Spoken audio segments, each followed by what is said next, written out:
Okay, I think we're on. So this is the little meeting I do with Becky, my daughter, and then Lulu. They always ask me, like, what are you going to talk about? And I always tell them I don't, because I like to do surprises. That way everybody's like, oh, we didn't know. So today this is a surprise. Lou is going to sing the national anthem for us. No, I'm just kidding. That's not. Yeah, you should hear her sing. What I decided we'll do is the next chapter, because last week when I was out here, I'm doing a study on Samuel, also in the Gospel of John, those of you that follow all the little links and all. So I thought I would actually do the next chapter, which would have been chapter 10. It won't be that long, but I want to also talk about any particular subjects. Like, I don't want to do too much politics, because in the future when these videos go up, even though I do like to deal with those issues, but in the future when these videos go up, then they don't, they're not that relevant. Because, we know in the future, when you watch these, Trump would have already been president for 8 years. Hillary would have probably served about 15 years in prison for the lying to Congress. Yeah, right. Actually, I'll mention real quick, I did not watch, this week is the Republican convention, and it's the year 2016, those who watch this in 2036. And the thing that I thought was, Ted Cruz gave a speech last night. I didn't watch the speech, but then I saw, I checked the news sites. And I never liked Ted Cruz. Ted Cruz was very popular among a lot of Christian conservatives and the quote evangelical vote. Many Christians, there's a whole movement. This whole 2016 campaign is very unique, because I don't think you've ever had, like, the Republican Party, so, you had what's called the anti-Trump movement, stop Trump at all costs, people that were just attacking him, so forth, for various reasons. I've basically become a Trump supporter.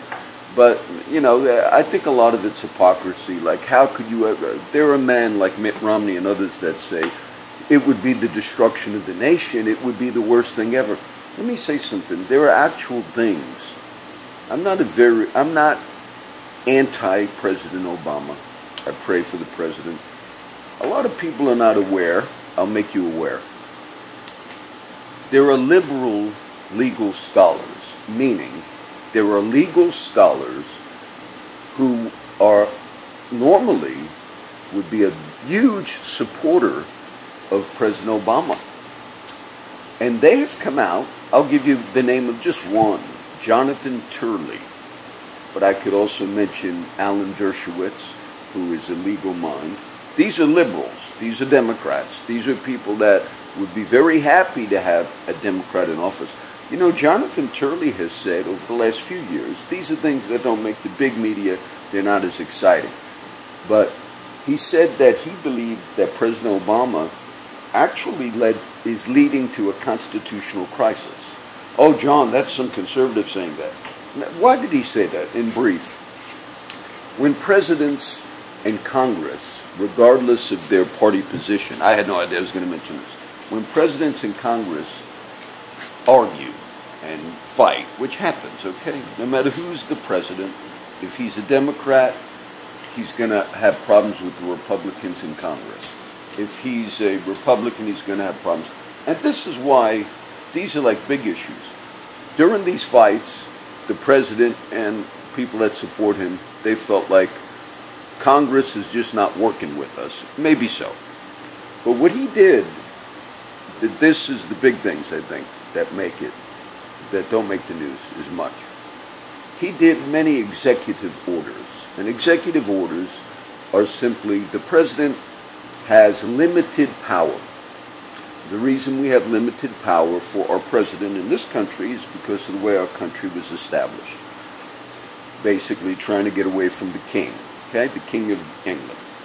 So when we drew up our founding documents, a very big, important role was how much power should a president of the United States have?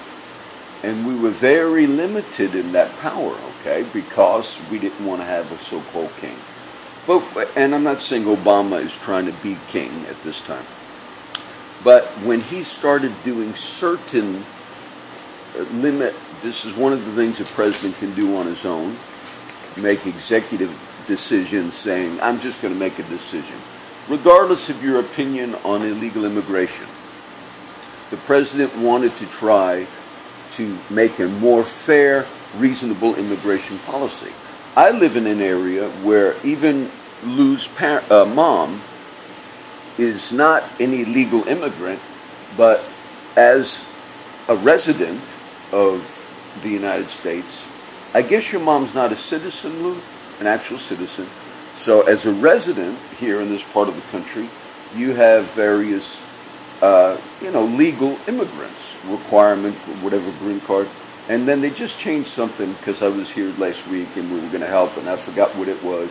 But if they don't, resolve a certain issue, it could become not people that are going to be getting deported, but it could become, it hangs over your head like, oh, we don't want to have the fear of like being stopped, being checked, depending on who's the president, could they harass you?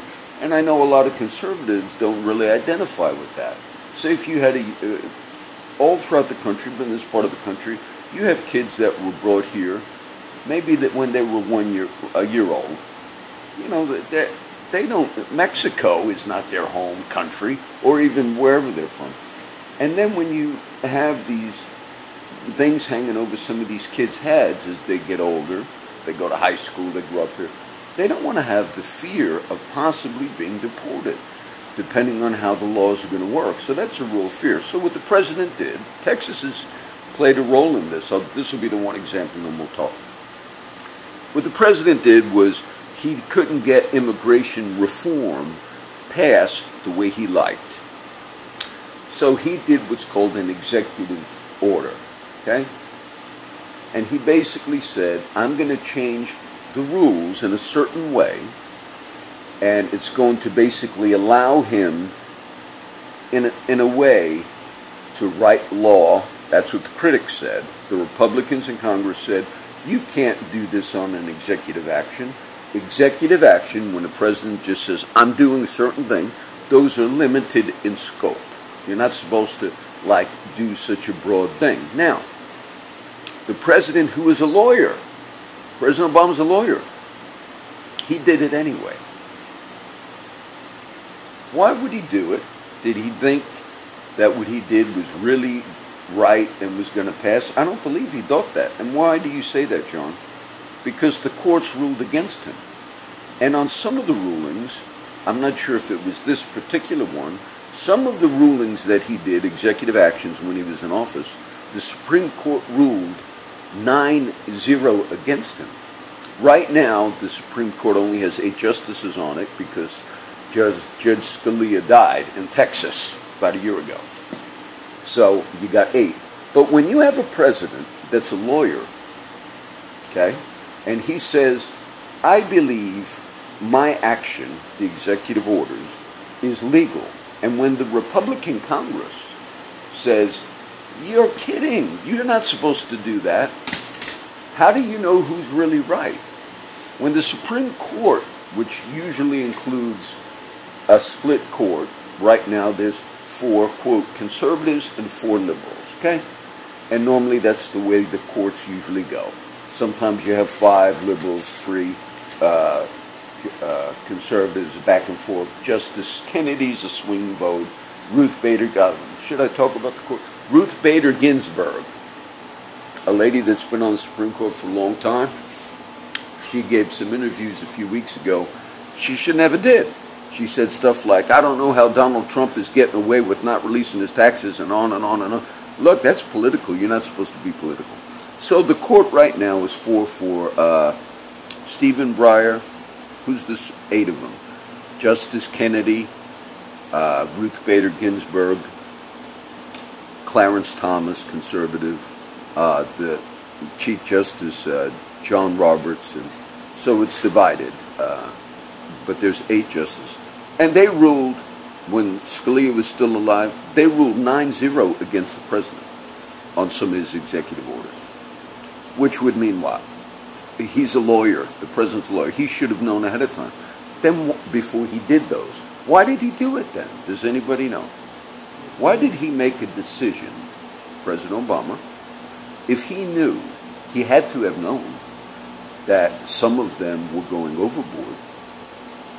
And in the media and in politics, people would accuse people and say, oh, you're just not for the immigrant or whatever.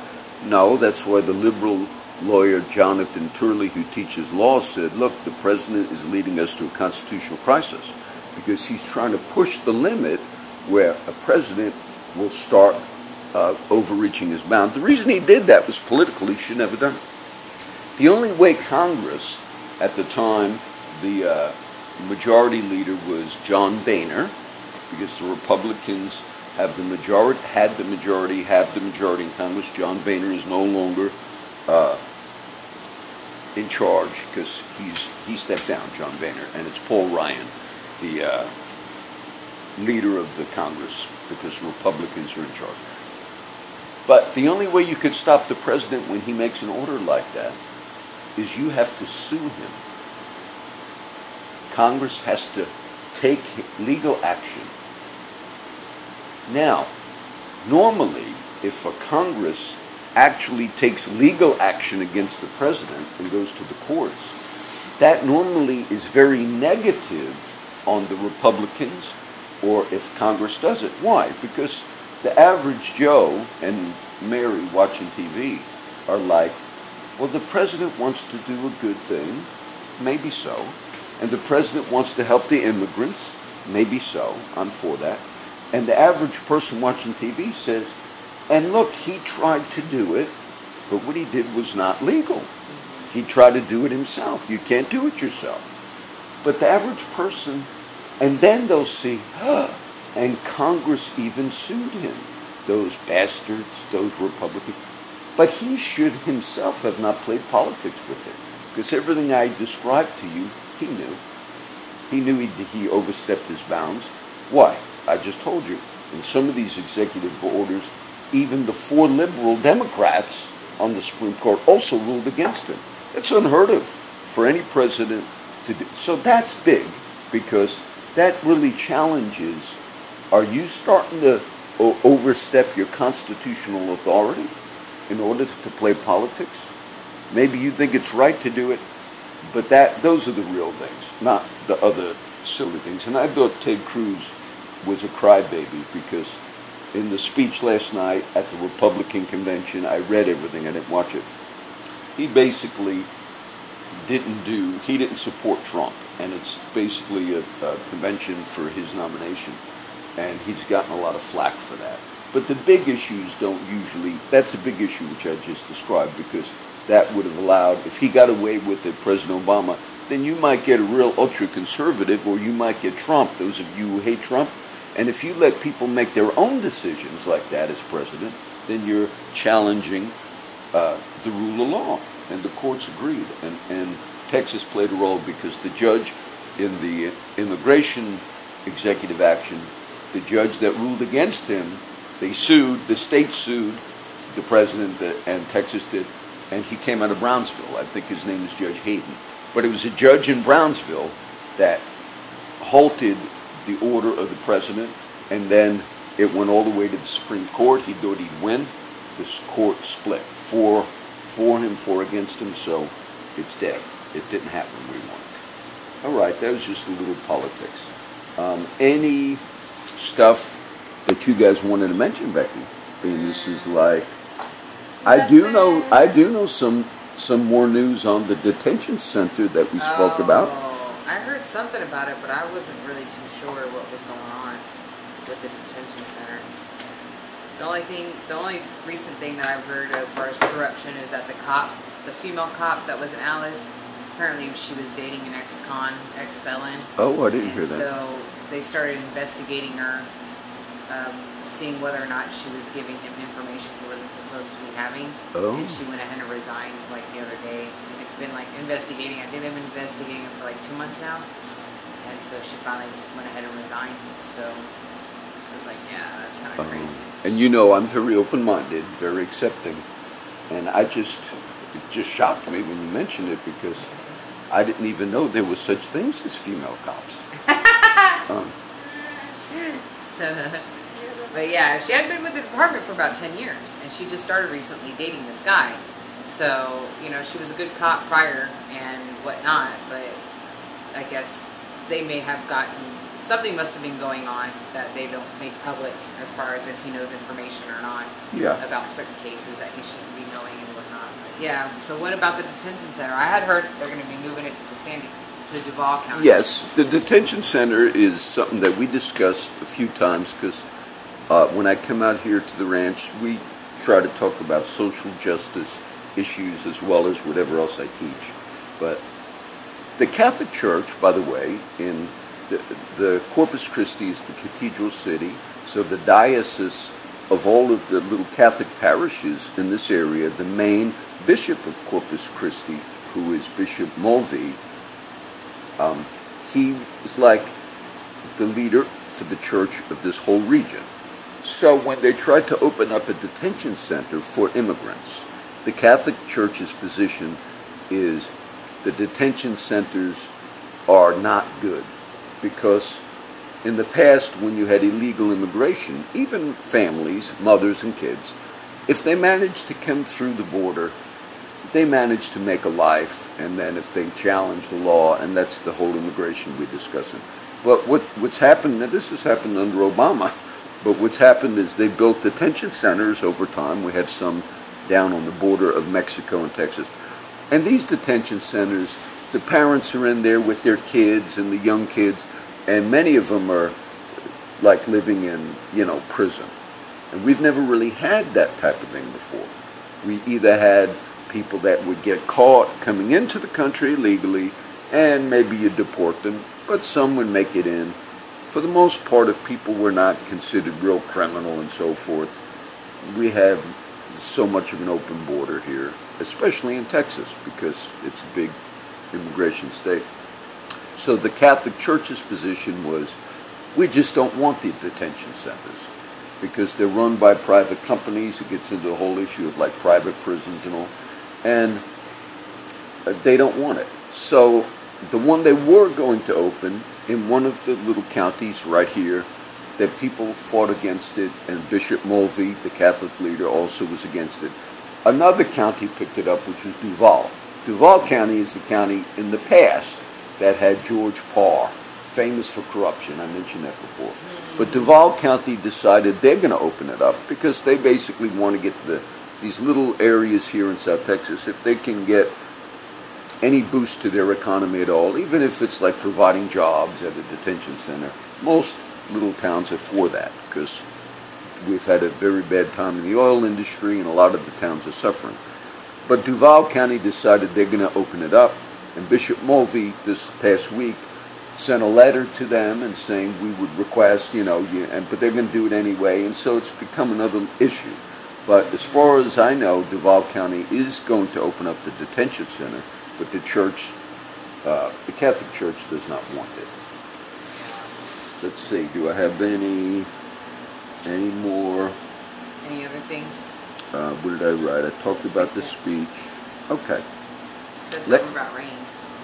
Yes, I might mention that in a minute. Oh, what did you think about the movie The Purge? Okay, we saw The Purge. We saw it last week, me and my daughters. It was okay. I told them, actually, I said, if you like the horror movies, I used to watch them as a kid. One of my daughters never saw the movie Seven with Brad Pitt and Morgan Freeman. Well, actually, that was like a good movie. So when we went back, because it has somewhat of a plot and a theme and all, but The Purge was okay. I used to see movies like that when I was a kid. That I would say that was a more or less low-budget movie. But I think it's becoming like what we refer to as a cult classic, where like people start watching the first one, and I've never been into that, like movie 1, movie 2, movie 3, even though I own all 18 of the Rocky movies now. I think he went to number 6, and then like Rocky said he could. I watch them every night. But. Yeah. Oh, but I mean, the movie is interesting in the fact that, you know, it's an example of the ways that the federal government is trying to deal with an economical. Well, the purge, breakdown. yeah. Those that are not And familiar with it. Yeah, it's a twist on I guess how they could, any solution that they could come up with. You know, purging would be the worst solution possible. You know, but I mean, you know, it's just interesting because, you know, let me tell you how they technically do crush people like that. Let me tell you how you can fact check this video. And what I'm liking to do now, every so often, is I like to show people how unbelievably stupid they are. Listen to this statement. I like to show people how unbelievably stupid they can ever be. Oh, I'm mad at you, John. Oh, I don't care. I don't care if you watch these videos, because this is worth saying that.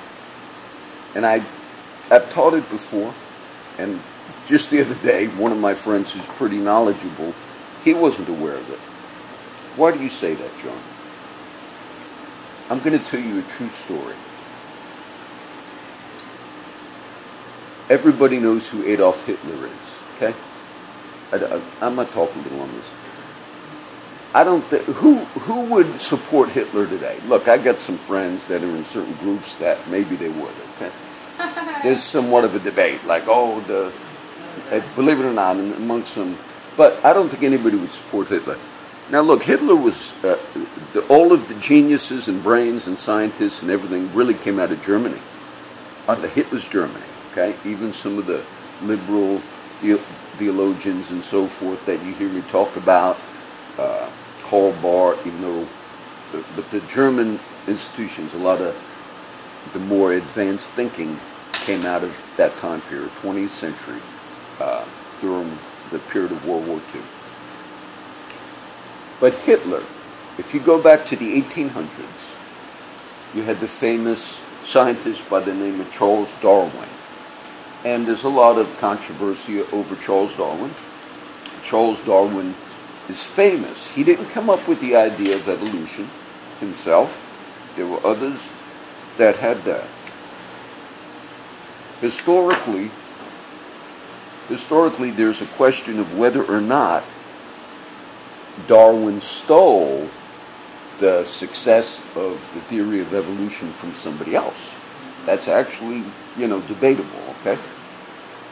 Part of the theory of evolution that came up with Darwin was this.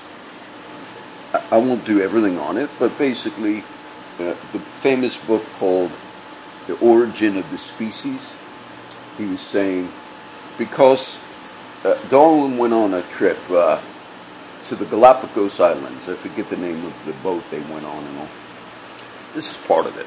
And on the Galapagos Islands, he was somewhat of a scientist, Darwin. I mean, compared to where we are today, nothing big. But what did he notice? He noticed certain things. There were birds, finches, and if over time he would notice that some of the beaks of the birds that were in certain areas of the island were longer than others. But wait a minute, but they were all the same species of a particular bird. I think it was the finch. I had no plan on teaching it, but we're going to do it. Well, why were some beaks bigger than others? Then he noticed that some parts of the island were maybe more rocky. So the birds over time had to go deeper, like to find the bugs and things and he realized, so they adapted. There were the turtles, the big turtles that some of us see. Some of those turtles, even today you could see this stuff, they had little like rims on the back of their shell, almost like a spot, so they could lift their heads up. And actually over time, they had to reach for certain food that was not as low as the other turtles could get. And so they adapted physically. There were changes. This led to part of the idea that maybe all things, including species of things, maybe they all changed. Maybe they all came from various things. And at that time in the 1800s, some of them were thinking like whales and cows and all this, they all came from this and this. Look, a lot of it's very ridiculous if you look at just from a scientific level back. But there was I think it was Charles Darwin's uncle. As they started, I believe I got this right, I forget the man's name, but this also led to the science of eugenics. What's that? If Darwin made many racist statements, okay? He didn't know they were racist at the time, but as they began looking at the Aborigine tribes, which were the black tribes, there were notations, things even in the books, Origin of the Species, The Descent of Man, books about, okay, if all species evolve, and literally, if monkeys or gorillas, evolutionists will claim that they do not teach that humans come from gorillas or monkeys because there's branches on evolution. But there's statements in the book that actually say it, okay? And so those who are defending evolution and say, we never taught that man came from monkeys, that's a lie, because it was indeed taught. But most people don't really study. They just listen to what a talking head says. Now, this developed to the science of eugenics. Because in the popular mind, we might not do, Samuel, or maybe we will. In the popular mind at that time in the 1800s, they were looking at the black tribes. Many of the black tribes lived, quote, as savages. Why were they living as savages, John?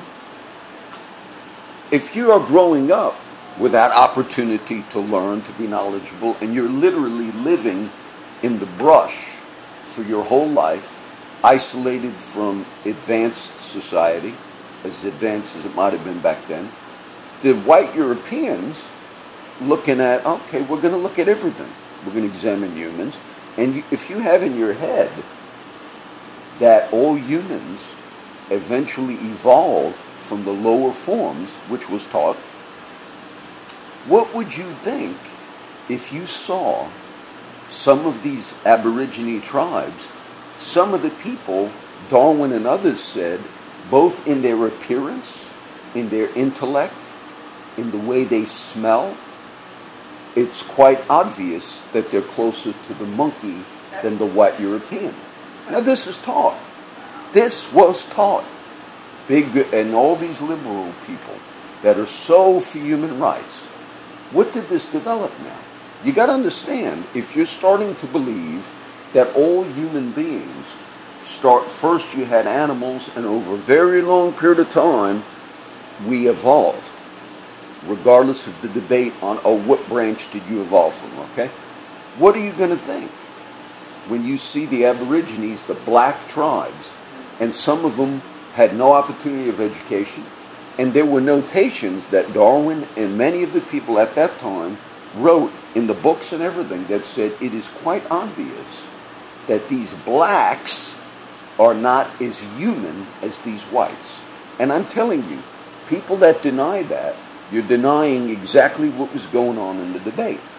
Well, how does Hitler fit in? One of the relatives of Charles Darwin, who was the popularizer of evolution, he developed a science called eugenics. Part of eugenics said this. This was just common reasoning. Part of eugenics said, maybe we can speed up evolution. Okay? One of the key terms of evolution is what we refer to as survival of the fittest.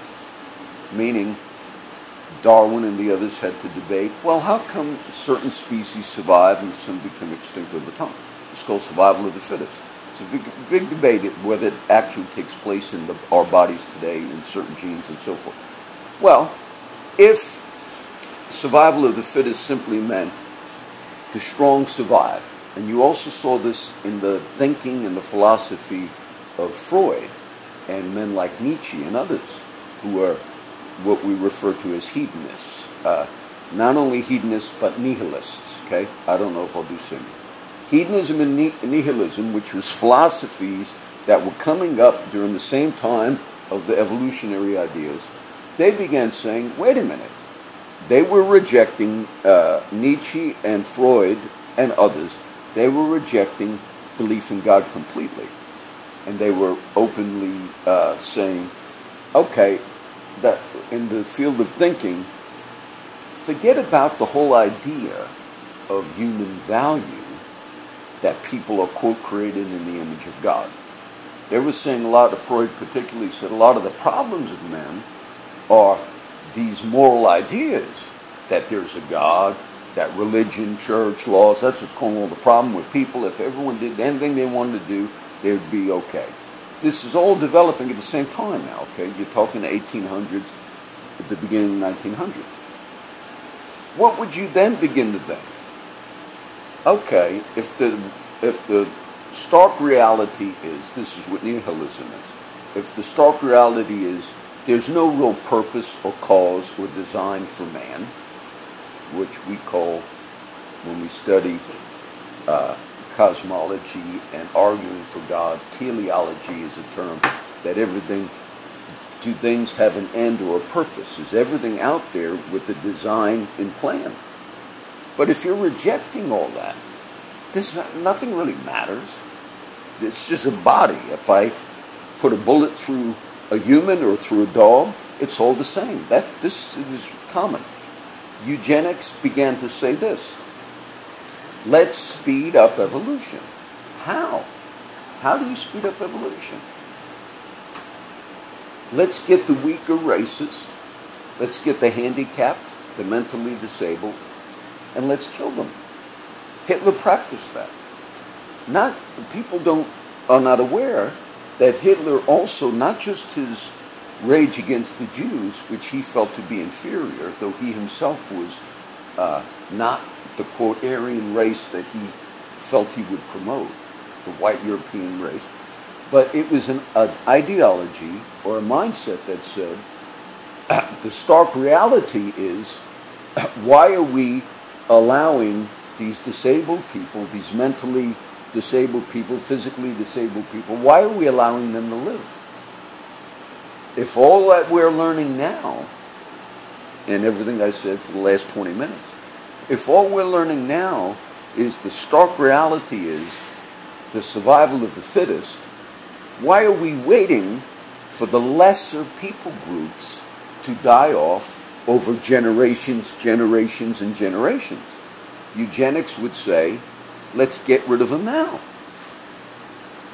Well, why would you not want to get rid of them now? Well, it would be wrong. Oh, wait a minute. We're challenging what wrong is. We're already challenging that in the field of philosophy. Let's get rid of them now. That idea called eugenics came and was Hitler's Third Reich and his rule was influenced by it. Okay, now what did I say? We're going to talk about how people can be so stupid. There was a woman in the United States, and this is all fact, and this is why people are so stupid. There was a woman in the United States, and she believed in this whole thing that we're talking about. That, Lou, you don't look like me. I think I'm more white than you are. And what she believed, this woman, was everything I just said about eugenics. And in New York City, where I grew up, she noticed that there were a lot of black people. And a lot of the black people were having a lot of babies. And in her writings, she said, if we keep letting these blacks breed like a bunch of rats and animals, all of these blacks eventually are going to turn back the advanced civilization, because evolution and eugenics, which he believed in, mean we need to advance beyond the lesser races beyond the lesser, quote, humans. This is all part of the thinking that was going on, including in Hitler's Germany. He was practicing this, getting rid of the disabled and so forth, not just the, quote, Jews that he said were lesser and inferior. Well, we had a Hitler in this country. Her name was Margaret Sanger. Very famous lady. Have you ever heard of Margaret Sanger? Listen now. Listen. All of this is true. You didn't show us why we're stupid, John. Because this story is unbelievable when I'm done with it. And it's true. You can look it up. Her purpose was these blacks, these inferior blacks, if they keep breeding like animals, because they're unable to control their sexual desires, because they are inferior to the whites, the exact belief that Hitler was functioning on, this lady had it at the same time, but in this country. And this is not a lie. She said, what we need to do is find a way that when these blacks that can't control themselves get pregnant, that we can abort the baby. This is the beginning. And she opened up the first clinic in New York, Harlem, called Planned Parenthood. She is the founder of Planned Parenthood. Oh, nobody questions this. Nobody. Oh, this is not a lie. This woman founded Planned Parenthood. Over time, many good people began being pro-Planned Parenthood. It's a big debate. People today, I'm not saying they all hold to her view, nor am I saying they're bad people that work for Planned Parenthood. There are many good people who believe that abortion and women's treatment and health, many of them would not hold to the woman's view. Many of them don't know what I just told you. But I would say this.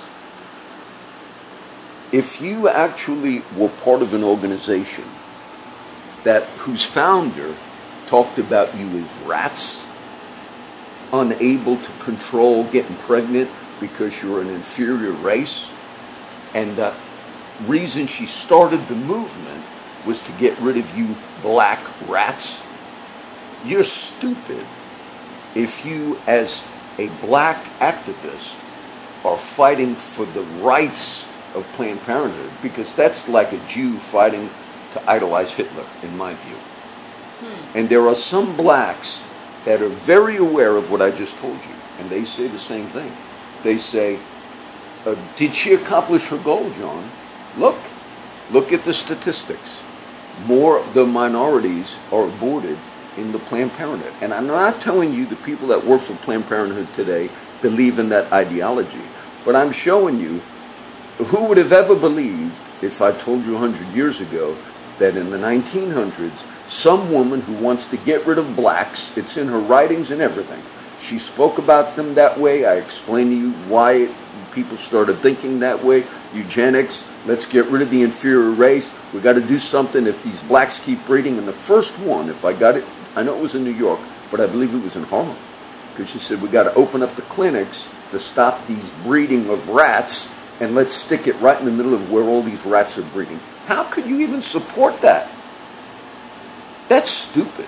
That is so stupid. Now, I'm anti-abortion, but how any black liberal activist can say, you conservative Republicans, you're against us, and we're going to support Hillary, who has spoken so wonderfully about Planned Parenthood. And if you doubt that this is true, you say, well, John, if this is true, there surely would be some record of somebody at some time asking Hillary Clinton, who supports Planned Parenthood, that very question. Are you making up the name Margaret Sanger? Are you? No. There is an audio of it. There's video of it. This is no secret. I've heard it in the last 2 months. I've heard the audio. She finally was asked once. It might have been a congressional thing that she was in. At one time, she was asked. I heard it. Look, it's not a secret. And they said, let me ask you this, Mrs. Clinton. You're a big supporter of Planned Parenthood.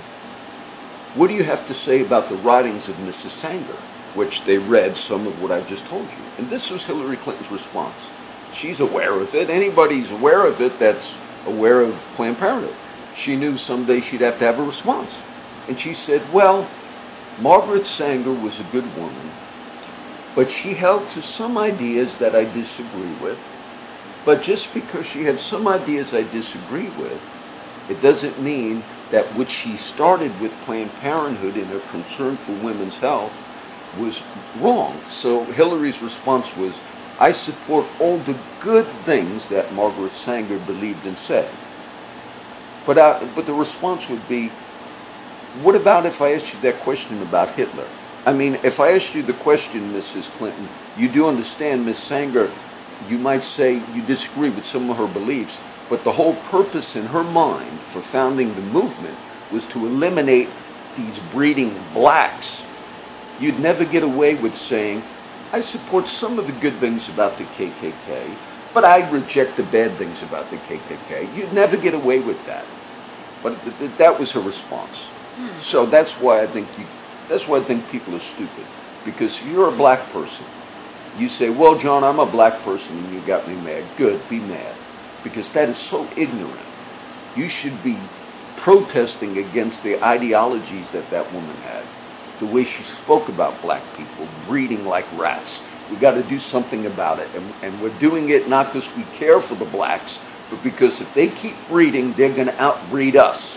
And she wrote things like, it's inherent within them to not be knowledgeable. They're less on the scale. They're more stupid. They don't have a work ethic like the whites. You know, all those statements. All you got to do is Google it. That's why I think people are stupid. All right, let's do. Work ethic like the yes, they were the slaves. These were all statements. These were all statements they made. That's crazy. I'm gonna do Samuel right now, in the last 10 minutes. Okay. This was Samuel chapter 10. Last week when we were out here, I talked about how Samuel, who was the prophet, anointed King Saul, or was going to anoint King Saul, and that happens in chapter 10. I'll just do a few notes on it. I don't want to keep doing the whole review, but God's picking Saul to be the king. Saul doesn't know nothing about it, but he goes on a little journey looking for the 3 lost donkeys. His father lost the donkeys. And on the way, the whole story, he runs into the prophet Samuel. Well, Samuel begins revealing to Saul that he's going to be the first king of Israel. Now Saul, I talked in the last video on the Samuel chapter 9, Saul basically said, he's kind of questioning. Like, a lot of this sounded surreal, as you could imagine. Meaning like, wow, why would God pick me to be the king? But sure enough, God did pick him. Now when the prophet Samuel sends Saul away, in chapter 10 he anoints him, which is a certain type of a procedure that you would do for kings, priests. But there were certain anointings with oil, meant God's going to bless you and he's going to help you do the job that he's calling you to. And then he gives, I wrote cheat notes, but I could do most of them off my head. But I wanted to give you the detail. He tells Samuel this. He says, now, he tells Saul this. Samuel's a prophet, don't forget. And he says, now, Saul, you're going to be the king. And he sends him away. And he says, when you leave me, all these little things are going to happen. You're going to go to a famous grave called Rachel's grave. And you're going to meet 2 men there. And the 2 men that you're going to meet at Rachel's grave, they're going to tell you, oh, your father found the donkeys, and he's now worried about you. Then he says, you're also going to go somewhere else, Tabor or a little city or something. Then you're going to run into 3 men. And the 3 men you run into, one of them has 3 baby goats. The other one has 3 loaves of bread. And the other one has a bottle of wine. And when you run into those men, the guy with the 3 loaves of bread is going to give you 2 of them. And you're going to get the loaves of bread from that guy. And the prophet Samuel is detailing in great detail. I don't know of another chapter in the Bible that has so many particular prophecies like this. The Bible is full of prophecies, the famous ones about Jesus being born of a virgin. But I must say offhand, I don't remember one chapter having this much detail. Sure enough, when Saul leaves, after Samuel anointed him, all of this stuff begins to happen. And when he finally makes it back to his house, to his home, where he's been missing now for a few days looking for the donkeys, his uncle asks him, says, "Oh, your father, we found the donkeys. Your father's been worried about you," which we understood was happening already. And what happened, Saul? Why were you gone so long? Now, a lot happened when he was gone. The other chapter, chapter 9, the prophet had this big banquet going on, a special celebration, a special dinner, and Saul just didn't know who it was about. And then when they went to the meal, there were 30 people invited, Samuel 9, and the prophet Samuel said, "This is your seat up here, Saul, you and your servant. So lots happened, besides all the little signs I'm telling you about now. Basically, Saul found out he's going to be the next president. He found out all these signs, all these miracles. The people are looking at me as the king. Now, that's a lot. And if Becky said, "I'm going somewhere for 3 days, Dad," and she went to Mexico, and then she accidentally ran into the president of Mexico, and he said, "Oh, I forgot, you're really the heir of the Inca tribes, the Aztecas. Here's your $10-20 billion. You have a whole tribe down here." Now, if all that happened, and then on the way back, and he said, "Here's the prophecy of the Inca prophecy, the Aztec prophecy. You're going to run into all these goats, and they're going to be dancing in the streets, and they're going to be saying, 'Oh, hallelujah, hallelujah.'" And if all these things happen after 3 days, and then Becky comes back to Corpus, and I say, "How did the trip go?" And she said, "Oh, we picked up the vitamins in Mexico." I would be, "Oh, that's it? Oh, and there was some other things." That's what happens with Saul. His uncle says, after all this stuff happened with Saul, his uncle said, "So what happened, Saul?" He said, "Oh, we were looking for the donkeys, and we ran into a prophet Samuel." And the uncle says, "What did the prophet tell you?" And this is what Saul answers. "The prophet told me that Dad found the donkeys, and I'm supposed to come home." That's all he said. Saul didn't say all the other stuff, all the miracles, all the stuff. "I can't believe it. The whole nation knows I'm going to be the next president. It's going to be inauguration day. Everybody saw it. I got anointed." He doesn't say any of that. He goes back to his hometown area, and he tells his family, "Oh, the prophet Samuel told me the donkeys were found," and that's it. Why did Samuel give so many detailed prophecies to Saul, which did come to pass? I believe that Saul, when we get to the history, Saul becomes what we refer to as a megalomaniac. He started as, I don't blame him. A lot of preachers and theologians blame Saul for what's going to happen. Saul's going to start, in a way, going a little nuts in the future. There's going to be a man by the name of David that knows how to play music. I forgot, I want to mention this. One of the other signs in chapter 10 was there's a bunch of prophets. There's companies of prophets we read about also in this story, as well as the time of Elijah and Ahab and Jezebel in the book of Kings. So it's strange because we don't really know the school of the prophets, where they were all coming from, but there were whole groups of prophets at this time in the history of Israel. One of the other signs Samuel told Saul was, "Oh, you're going to run into all these prophets." 10 minutes left. "You're going to run into all these prophets. They're going to be prophesying with all these instruments, giving these prophecies." And Saul said, "You're going to also prophesy with them." And that also happened.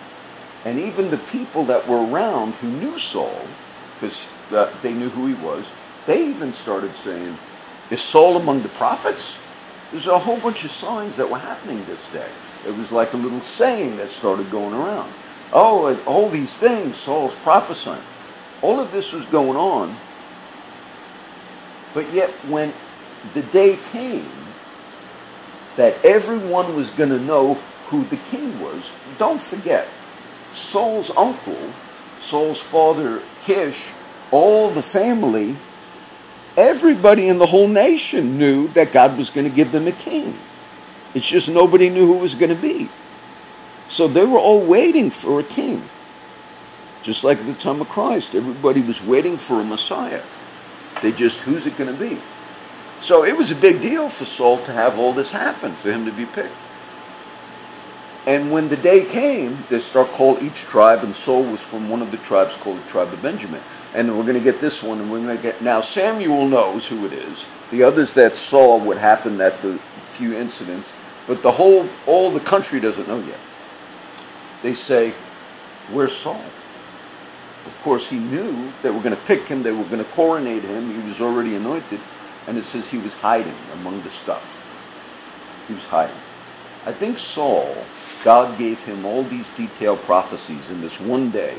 Monkeys dancing in the streets type thing. Tambourines. That's not in the Bible, but I'm giving the example. Signs that he would never forget. Because he's going to struggle with the insecurity of having the position to be the first king. Because if things go wrong, which they will in the future, it's going to be on his shoulders. They're going to blame him for it. And I don't think he was comfortable with the pressure. I think he was hiding. We read in the Gospel, in the New Testament, the Gospel of John, they came to make Jesus a king forcefully at one point. And he left. If I remember, he fled. You don't read that much about Jesus. Because the kingdom, in the case of Jesus, he was going to go to the cross, be crucified. But they were wanting to promote him in their own way, ahead of time, before the cross, which was not supposed to happen, because some people in Jesus' day believed he would be a literal king at that time. Now, he is a literal king, but they were looking at a political thing, and the kingdom of God was not, okay? So Saul, I think, is fulfilling a symbol and a type and a picture of Jesus in the fact that he was shunning the promotion of men. God did not pick somebody like a Trump, who would say, you know, oh, you wait till you hear it, Uncle, I'm the one. He acted in a manner that was telling us most people would have been bragging about it if they said, oh, we're all waiting for a king, and then it winds up, you know it's going to be you. Most people would be telling everybody in the world about it, or at least happy about it. But Saul, I think, was not prepared to really take that position. And so he was hiding, and they had to go get him. And then in chapter 10, everybody realizes this is the one. And Samuel the prophet actually tells the people again, he says, okay, you got your king, you wanted him, and you disobeyed God. You did wrong, but you got it.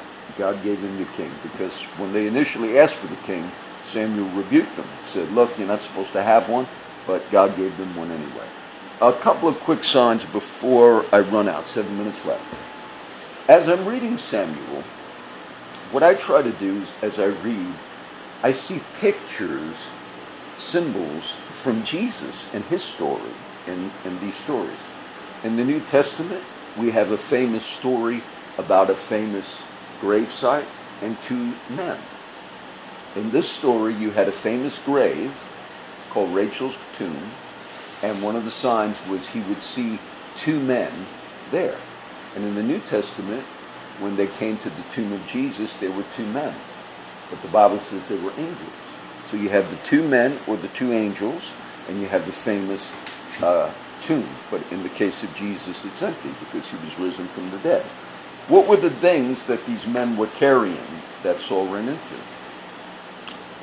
3 goats, not 4, not 2, 3 loaves of bread, and 1 bottle of wine. And it would have been easier to just give the prophecy. It still would have been spectacular if I said, Lulu, when you leave here today, you're going to run to Alice, you're going to run into 3 men.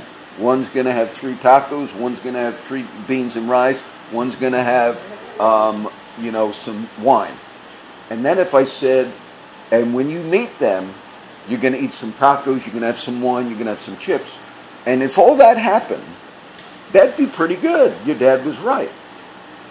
But it was so particular. The normal thing, you'd think they'd cook one of the cabritos, one of the goats, eat the bread. No, it was particular. The only thing that was partaken of was the 2. He gave him 2 loaves of the bread. Very particular. But this is a type of communion to me.